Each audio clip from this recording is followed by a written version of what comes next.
This is Metal Mike, and in this episode of the 80's Glam Metalcast, we talk to a guy who kills it on the kit from Angels of Babylon and Manowar, Rhino. We talk to him about what he's up to today, and we hear his side of the Manowar story. Check it out. Rhino, welcome to the 80's Glam Metalcast. How you doing tonight, man? Great, man. Great to be here. Thanks for having me. Oh, no problem. So why don't you tell us what's going on with your band Angels of Babylon? Well, when I started the band, this is probably back in 2000 and I'm going to say like 10, somewhere around in there. I actually recruited Dave Ellison in the band as a bass player and a great singer, Dave Feffolt, and me, and Ethan Brosh on guitar. And I already had songs written, and they came in and we did the record, and it went over really well. It had really great reviews. Did a small little tour. Of course, Dave Ellison left because all of a sudden he was back in Megadeth, and after that I put out another record, and it was just me singing on it and couple other people, and then Ethan left. I'm just trying to make it as quick and short as I can. It's okay, but, you're fine. Ethan left, and I got bass player Ned Maloney. He plays in Burning Star with Jack Starr, so he's playing bass, and I got a new guitar player, and I'm just coming out with a new one, new Angels of Babylon record any day now. I've got the songs finished, and I've got them recorded, and I'm just waiting for, basically I'm just shopping some labels right now, and we'll see what happens, man. It's not really, don't quote me on this, but it may be the last one I do. I'm not sure I'm just going to see what happens with this next record, see what happens. You see how it goes, see how I feel, and we'll take it from there. So how was it going from just being the drummer to being the drummer and the vocalist? Because I wasn't aware of that until I went back, did some research, watched videos of you guys. I didn't realize that, you were also a singer. Yeah, I sang a lot in my dad's bands growing up, and it just came naturally for me. A lot of times I would do the demo vocal parts on the Angel stuff, and give them the Dave Feffold, say, hey, this is the melody I hear, this is what I'm singing, and you could just stick some words on it or whatnot. And like I said, after he left, he's such a great vocalist, man. I loved his style. I loved the way he sang. That guy's such a great singer. And I just couldn't find anybody to replace him. I thought, out of necessity, I'll just do it because, I really enjoyed getting out there and playing and performing, and the band's kind of my baby, and the songs are, I wrote all the songs. I thought, why don't I just go ahead and sing? And it ended up being just a 3-piece band, and it worked out really good. And there were times I've definitely thought, man, I wish I really had a good front man. And then there are also times I thought maybe I'll be the front man. I'll get a drummer to play. But no, it just turned out pretty cool just to have me back there singing. And maybe someday I will go out front and be a front guy, because I'm really I'm a closet, well, not a closet singer because I'm certainly out doing it, but that's like my next favorite thing is singing, next to drums. So maybe I'll just get out there and go out front. We'll see what happens. A lot of times, though, people, especially fans, sometimes appreciate the songwriter actually singing the songs. Because I think there's a little bit of a connection. Not a little bit. There's actually a lot of a connection when you're the writer and then it's your voice that's on it. And don't get me wrong, you've got a great voice, but there's some people out there that, somebody like Bob Dylan, let's say, for instance, you know what I mean? He's not the greatest singer, but he has an interesting voice and he's the songwriter. You know what I mean? So a lot of times it kind of goes hand in hand. Yeah, it's interesting that you say that, because I think that certainly you're going to put more passion into what you're singing if you've written the lyrics and written the music. You really, I think, you're going to feel it, and you're going to my experience is you just want to portray. You want people to feel what you're feeling. You really want them to get into what you're getting into and the emotions that you're getting into and the music, and you want the audience to feel that as well. And it's just that I hear a certain thing in my head. I hear a certain type of music, hear certain types of melodies that I've kind of always heard in my head, and I want people to hear it. Say, hey, this is what I've got to offer. And when people are liking it and they're telling me, man, this is really good stuff. There's nothing better in the world to hear that. Hey, man, this is really great. I really like your stuff a lot, man. It's really great. Oh, no doubt. So, yeah. What's the direction of the material? Pretty much in the same vein of your other albums? Same vein, some orchestration. I've been told that it's kind of 80s style, which is fine with me. I love 80s classic metal. More in the vein of what I've been doing. Let's see, what else could I say about it? There's some personal songs on there. I wrote a song there about my son. So there's a variety. There's some good stuff. There's some heavy stuff. There's some more, there's a ballad on there, like a power ballad. So, yeah, it's about the same vein. Yeah. Awesome. Well, I got to tell you, man, I'm a Manowar freak. All right, let's just get that out on the table. So I got to ask you about some Manowar stuff. How did the Manowar gig come about? I was playing in I had a band called Archangel back in the day in Nashville, Tennessee, and Manowar was coming through town to play the popular metal club that we always play. Of course, my band was very popular at the time, and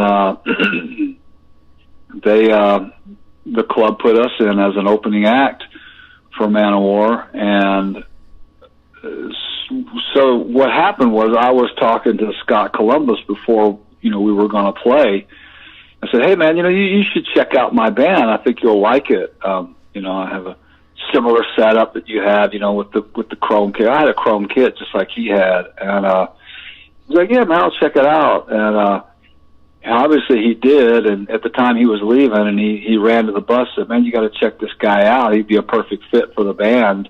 Because they really liked a lot of the double bass I was playing, because that's the direction Joey wanted to go, was like a lot of double bass on the record, because that's what was really, really happening at the time.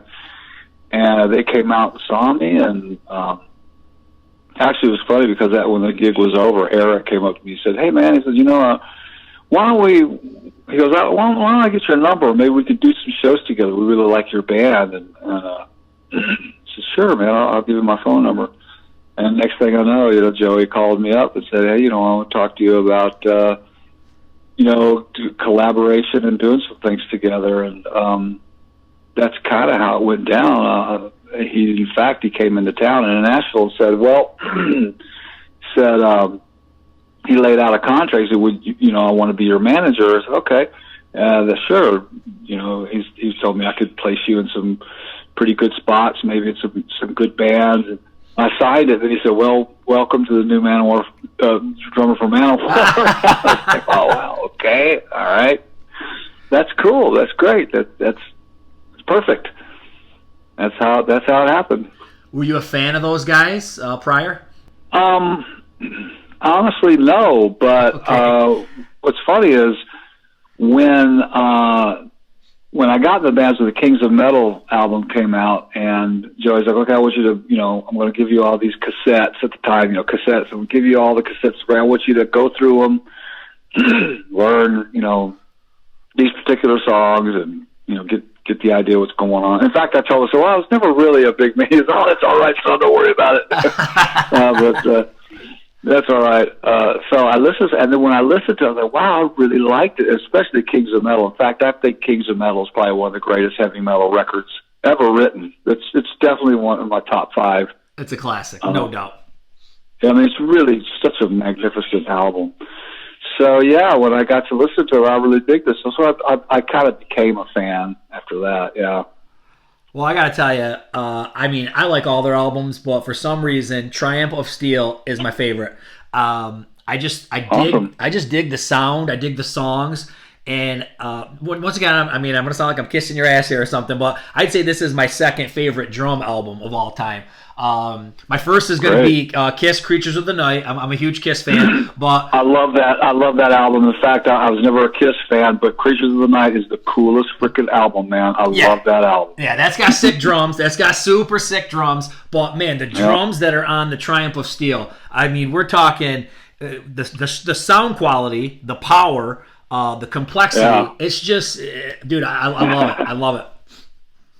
Well, what's funny is that Joey kind of, the guy's he's a genius. He really is. No doubt. But he came up with a lot of ideas on let's create this sound. Let's do this. Let's do that. And ever since then, I always tell people, and I think I'm right, that a lot of people that you hear nowadays, they listen to Triumph of Steel, and they're really influenced by that drum sound, by that sound, and that's all you hear a lot of nowadays is that the fast double bass and that sound, that real big sound. I think a lot of people were influenced. But what's cool about it is there's a lot of bands that'll just use the double bass and they'll pretty much just keep it constant through the whole song. One of my favorite songs on there is Spirit Horse of the Cherokee, right? And I like how it's just real simple and powerful during the song. And then you do all that crazy shit at the end with the double bass and everything, and it's just so cool because it's not going out throughout the whole song, but you kind of pepper it in at the end, and it's just killer, man, killer. Yeah, fun times, man. Really, really great times. Now, did you have a say on a lot of that, like creating those ideas, or were you told, play this here, play that there, or how did all those riffs come about, like the drum lines? Yeah, we all really pretty much collaborated on ideas, but Joey, the guy's he's just like me with Angels of Battle. He has a real vision for that band. He always has, and he comes up with a lot of the ideas, and some of them are like, that's that. I mean, like for instance, Metal Warriors, man, we went for months trying to, try this, try that, do this, do that. I mean, it just seemed like it was never going to end. But a lot of times what's funny is that what you decided on the very beginning, you come around in a circle, and that's where you end up, Mm-hmm. That's what worked the best. Oh, I love that song too. And once again, that's one of those simplistic songs when you're like, it's just a hit. It's just a single hit or a chord, and it's just like bone crushing. It's like it's powerful. It's huge. Yeah, man, huge. Again, it goes over really well live in a big arena or a big auditorium. It goes over so well. It's just so much space there. People love it. So now that you've taken over in recent years being a singer, I mean, what kind of appreciation do you have for somebody like Eric Adams? Yeah, Eric's another great guy, really great guy, man. Great, of course, one of the best heavy metal singers ever. I have a real big appreciation. I don't have that kind of range, and I don't know how that guy does it. But I have a great appreciation. But my dad's a singer too. My dad's a performer, so. Yeah, a lot of appreciation because your voice it's part of your body. You have to take care of it, and you have to be careful. And it's not like you can just go out there and even if you're sick, sometimes you go out there and bang on some drums, but you get a little bit of illness, so that's it. You're done. Yeah. I certainly do appreciate that. Yeah, he's something else, man. That's one of those ones where you can just go back to all those albums and the clarity of his voice at times, the rawness, the raspiness. He can kind of go from 0 to 100, in a second. It's amazing what he does. Oh, man, that's amazing. The guy's like, I don't know how many years, have we doing now, 30, 40 plus years where he's still out there doing it. It's incredible. So I think I saw you guys, it was 93, and I saw you at a small club in Syracuse, Lost Horizon. And do you remember this? Okay, so it was the most horrible snowstorm ever. Yeah, it was bad. Yeah, it was. I mean, roads were closed, nasty. Not that many people showed up, and it wasn't anything to do with you guys. It was to do with the weather. And you guys played in your street clothes, so there was you didn't wear the lather and all that shit. You know what I mean? You were just regular clothes, and it was still just a killer show. And I'll never forget you did the melody where they had like Queen and Deep Purple and Led Zeppelin in it, and just one of those, just that whole show. I'll never forget it. You know what I mean? It was wild. Yeah, it's great, man. I think we did that overseas too. Did it in Germany or something around Christmas time. I just really enjoyed playing that. It was some of our favorite bands, man. It was really, really, really cool. And it was weird for me as a young fan because I always thought, like, you know, at the time, like, Manowar didn't hated everybody, you know what I mean? Because it's always like wimps and posers, leave the hall, you know.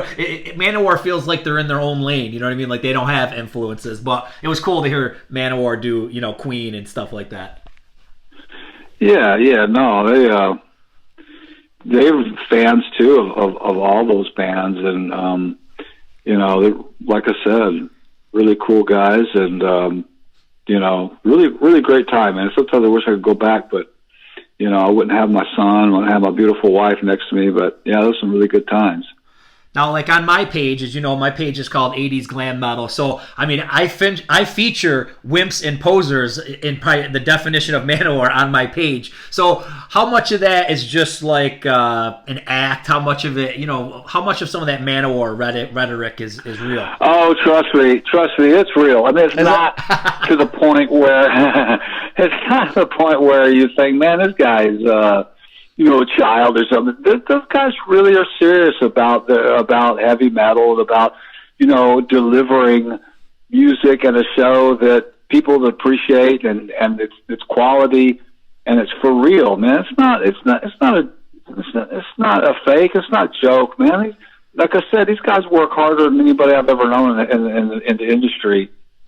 And yeah, Joey for sure is serious about it, man. He loves what he does, and he loves the fans, and it's true, man. You know, there's posers out there, better not be posers. Yeah, it's great. I love it. Now, speaking of like glam and like 80s metal and stuff like that, did you get into any of that scene back in the day? Did you like bands like Motley Crue and Rat or any of that stuff? I like Motley Crue pretty much. I like the Theater of Pain and Shout the Devil album. Yeah, no doubt. Those two, I do remember listening to Theater of Pain an awful lot. I went to see them in concert, and but the hair metal thing, whatever you want to call it, no, man, I was never a fan of any of that stuff. I was always, you know, thinking that I was on the kind of a rebel, you know, listening to Iron Maiden and Judas Priest, right, and Yngwie Malmsteen, and those are the bands I listened to, man. Dio, Sabbath, of course, Queen was one of my first favorites. Actually, Electric Light Orchestra I also really liked a lot. Yeah, I mean, there's just so much killer music. And with any of us, you know, I have this conversation a lot, you know, just because, you know, you played in Manowar, like I said, doesn't mean you can't listen to ELO, or if my page is 80's Glam, doesn't mean that I don't listen to, you know, Manowar. No. You know what I mean? We all have different not at all, yeah, no. We're all just, you know, that's everybody. You have different things that you like. So what happened with you exiting the band? I mean, Scott Columbus comes back and you were just out. What happened? Yeah, you know, really the truth of the matter is I really kind of wanted to stretch out. I mean, I wasn't expecting to be exiting so early, but I kind of wanted to stretch out, you know, do my own band, you know, write songs, you know, and, you know, I kind of wanted to do both, but, you know, really there wasn't, I don't think, any room to do both at the same time, because, you know, when you're Manowar, you're pretty much, you know, you're dedicated to Manowar. That's it. And, you know, Scott wanted to come back, and Scott, you know, really was family to those guys. Right. And I mean, I really understood. I didn't at the time, but I understand it now. You know, he was really truly the drummer, not necessarily the original drummer, but he really was the drummer for Manowar. And me and Joey just came to a mutual agreement that you know, I should just go out there and try and make a mark on my own. And I tried, and I really didn't. I wasn't as successful as I wanted to be, and I still haven't to this day. Not as successful as I wanted to be, but that's okay. You know, and that doesn't bother me. It doesn't bother me one bit, man. It really doesn't. Just as long as I'm still writing, I'm creating. That's what I love to do. That's what I'm always going to do. Was there a band member when you were in the lineup that you connected with the most? Oh yeah, me and David, man, we were, best friends, man. We hung out, and we did so much together. We even lived together in a little apartment up there while we were in New York rehearsing and doing the record. David was my buddy, man. We had so much fun together. I still got cassette recordings of us, you know, singing goofy songs and making up lyrics to stupid acoustic songs, man. And we, you know, going outside, throwing a frisbee and walking to the supermarket and, shopping for food. And it was great times, man. Oh, that's awesome. And I got to say, as a fan, like I said, I like Triumph of Steel so much that, to me, Louder Than Hell was just a disappointment. And I'm not looking for you to bag on the album, but I'm just saying, as a fan, I feel like Triumph of Steel was so good. And it took me a while. Don't get me wrong. Like maybe 5, 6, 7 years, I came around and I start to appreciate Louder Than Hell, because it was more of like a back to basics sound for the band. They were scaling back. Yeah. And at the time, I wanted Triumph of Steel Part 2. I mean, who doesn't when you're when you're in the zone? So would I. I would like that too. That would be awesome. Yeah, because it was so good. And it really wasn't when you cut off the first song that's like a half hour or whatever, there's not that many songs, you know what I mean? So I was always looking for another one. And as a fan, with Manowar, you always had to wait forever to get new music. So it was like, you waited all these years, and then for some reason it was like, damn, this album is not connecting with me, I hear you, brother. So you played with Ross the Boss and his band too, didn't you? Yeah, I did, and I love Ross, and I just want to, look, Ross is a great guy. He's a great player, and I have a ton of respect for that guy, and I just want to go on record right now and say, I did an interview on an online interview that was on my page, a couple of weeks ago, and I don't want to hurt nobody, man. I might have said some things that were maybe I shouldn't have said, but I don't want to hurt anybody, man. Those guys in that band I appreciate and I respect, and I just want to set the record straight that I really enjoyed being in that band. But the thing is, like I said, I just want to mention, like a guy like Mark Lopes. Killer. That guy's got more aggression, and I'm telling you, nobody's got more aggression than that guy in his vocals. The new stuff out, it'll just blow you away. I mean, it's so massive. And Michael Pond, killer bass player, fun guy to be around, sweet guy. Traveling and getting on the road anymore, it just isn't a real priority for me. And being out there, I miss my family so much. Bottom line, miss my wife, miss my son. And I just, like I said, I had one foot still, in my house and one foot, on the road. I just couldn't, I couldn't bear to be away from him anymore. That's pretty much the bottom line. No, man, I totally understand. And back to their singer, I mean, I'm a huge Sabotage fan. And I hear some Sabotage, John Oliva in his voice, and I think that's cool because I don't hear a lot of people that have that influence that blatantly. You know what I mean? And for me, with a little bit of Manowar and Sabotage mixed together, man, that's a winning combination for me right there. I tell you, I've never heard anybody like this guy. I really haven't. I mean, he puts so much conviction. I mean, have you heard the new song? I've listened to it now 3 or 4 times. I'm telling you, that guy, nobody can deliver a metal lyric like Mark Lopes. I mean, that's honest to God's truth. Nobody can deliver that kind of aggression, and that I've never heard anything like it before in my life. It's just the conviction and emotion, and it's just amazing. I mean, that's coming from the heart. That's the truth. Mm-hmm. So yeah, man, Sabotage and what else did you say? Sabotage and a combination of somebody else you said. Oh, I said Manowar. But you know what? I think he's got some, there's some Priest in there too, I think. Yeah. The guy's got a range like, oh man, I don't know how he does those high notes like that. It's incredible. Yeah. No, I enjoy it. And it was funny. I interviewed Ross maybe a month and a half ago or something like that. And obviously prepare for any interview. I get in the zone. I listen to the new music. And I think I listened to their second, or whatever the most recent album was. And I was blown away. I thought it was great. Yeah, but Denied by the Cross, that's the song. That's the new one. Yeah, yep. So how's your relationship with Manowar? You ever any contact with those guys? Or? No, I talked to Eric just very seldom. I talked to him by email, and that's it, man. Mm-hmm. That's it.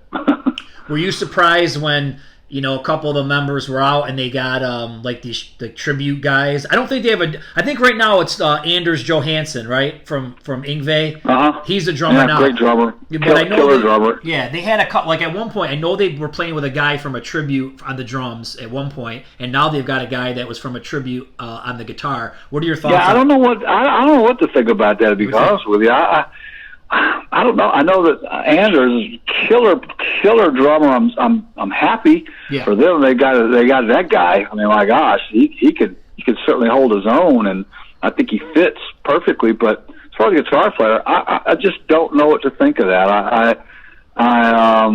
Of course, I think Ross was the perfect fit. I don't know what to think. I haven't really heard much. All I know is I did hear one snip live show, and I thought it sounded pretty darn. I was pretty impressed.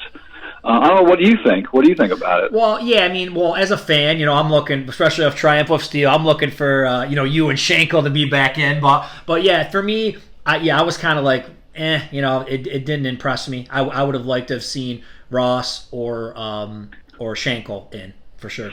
Yeah, I don't know, man. It seems like the fans don't seem to mind. They're out there in droves. I mean, it looks like they're selling out shows like crazy still. And like I said, I'm happy for them, man. I'm really happy. Did you see the stage show they got? It looks like freaking Castle Grayskull or something. It's amazing.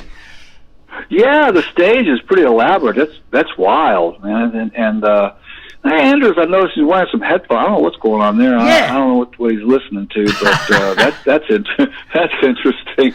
Yeah, that always cool. Right. I'm with you. That's always a question mark. You got to think the same thing as a drummer. Like, why the hell do you have headphones? Like, unless you're playing to a click track, or what do you think? Yeah, I don't know, man. It really looks amazing. That's all I know. And I don't know. Maybe he's. I wouldn't wear headphones. I think I would wear like a little in-ear piece or something, Yep. So what do you want to say to all the people that have been following you all these years? You're following me? Yeah. Follow Jesus. I had a guy one time tell me, man, at the club, he says, I was doing Angels of Babylon show. I got a couple of songs in there about God, and he's like, man, really, because I just don't like the Jesus thing, man, and I was thinking to myself, I didn't say it to him, I was thinking, well, I don't like the Satan thing, man. I'm with you. I should have said that. No, what would I say? I say, hey, man, look, keep listening, keep checking out the band, and I hope that I hope that I get a whole lot more Angels of Babylon fans, and maybe we'll come out and do some shows. I know I'm going to be in May. I'll be in Italy, and I think I'm doing a show in Germany too with my buddy Sons of Odin, some Italian buddies of mine that they're like family. I wish I could be with them all the time. I love them to death. I've got those guys play with me. It's sort of like I call my European Angels of Babylon band. Mm-hmm. I got a couple of Italian brothers of mine out there that play with me, and you should check them out too. Sons of Odin, really killer bunch of guys, great talent, and check that out, man. I'll be out there in May. Well, hey, man, thanks for putting up with me nerding out on all the Manowar stuff, but you really gave me a lot of insight into that era, so I appreciate it.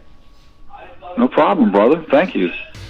Well, that was an awesome interview with Rhino, but now it's time to go from flop to top. So last week on Twitter, we put out a challenge to take an album that was considered a flop by a band and try to find another band to do it to bring it to the top.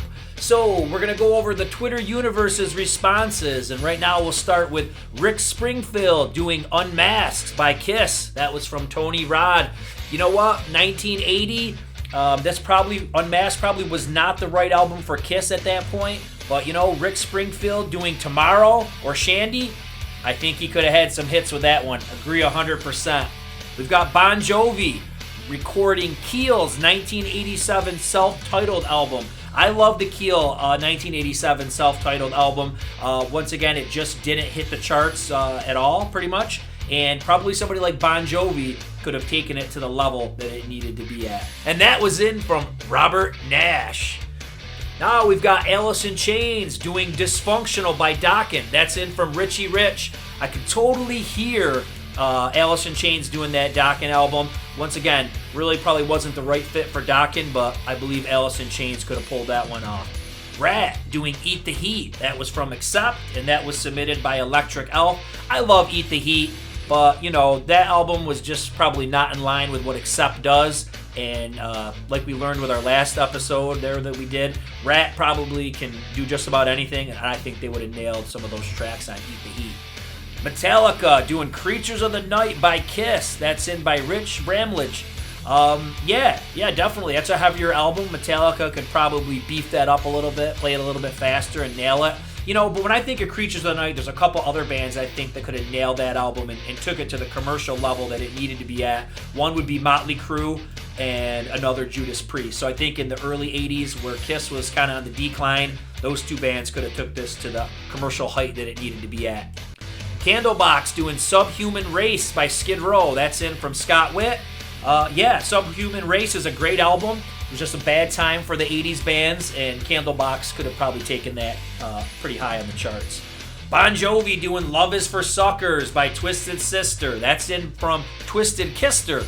Love Is for Suckers is a great album. The song Hot Love, I've always thought if Poison or Bon Jovi or somebody else did that song, it would have been a hit. So I agree 100%. Foo Fighters re-recording Van Halen 3. That's in from Brian K. You know what? Maybe. It sounds like a good idea. Maybe it would work. Billy Idol doing Turbo by Judas Priest. That's in from Michael Munch. I don't know about the whole album of Turbo, but I can definitely hear Billy Idol doing the song Turbo. And you know what? Hey, maybe that would have been a big one for him. And Priest, it's kind of mixed on what people think of that album. This is a goofy one, but it's funny. ABBA doing Dynasty by Kiss by Jeff Weirnick. I don't know about all the songs on Dynasty being done by ABBA, but I'm sure I Was Made for Loving You would have been a huge hit by ABBA. It was a big hit by Kiss too, but I just thought that was funny, so I threw it on there. Okay, so now we're going to jump to myself, 80s glam metal. So here's a few. We've got Firehouse, Against the Law, Stryper. So I know Michael Sweet doesn't look very fondly at this album anymore, and it was a big departure from what Stryper does, but I think a band like Firehouse could have pulled this album off just fine. I took a trick from Bob Nash's playbook, and I went with Bon Jovi doing Main Attraction by White Lion. So, once again, I kind of alluded to this on Twitter. Sometimes I think you can take a band and jump tiers. So, in 1991, White Lion, it was kind of over for them. But Bon Jovi, they might have been able to pull that off, and what that would have been is a little bit of a heavier album for them. And when I hear songs like Lights and Thunder and Love Don't Come Easy, and I think of Bon Jovi doing them, yep, I think we got something there. Now, follow me on this one. We got Coverdale Page doing Voodoo Highway by Badlands. Don't get me wrong, Voodoo Highway is a great album by Badlands. Once again, 1991, we talk about it all the time. It's a bad year for the 80s bands, but Coverdale Page, if they could have came out a few years earlier doing an album like Voodoo Highway, I think they would have had a big hit. I love Strange Highways by Dio. Most people probably think it's not, the perfect Dio album, but what if Anthrax did it? I thought that was kind of a cool thought. I don't know. Let me know what you think. And now here's another weird one. Once again, follow me on this one. So what if Cinderella did Native Tongue by Poison? So once again, Cinderella, Poison, probably in the same boat in the early 90s. But I just think about the trajectory that Cinderella was on. Could they have pulled off Native Tongue and made it a hit? We'll never know. Well, here, we've got two big ones to go over, and these ones will be controversial. We're going to put the covers right on the screen for you. So first, we're going to go with what if, in 1992, Vince Neil stayed in Crew, and Crew put out an album that was similar to Dog Eat Dog by Warrant. Just try to picture it. I can hear Vince and the Crew doing Hole in My Wall and Machine Gun. I don't know, man. I think they could have pulled that one off. And once again, we're talking about the tiers. Might have been a bad time for Warrant, but maybe Crew could have stayed alive a little longer and had a commercial success with that one.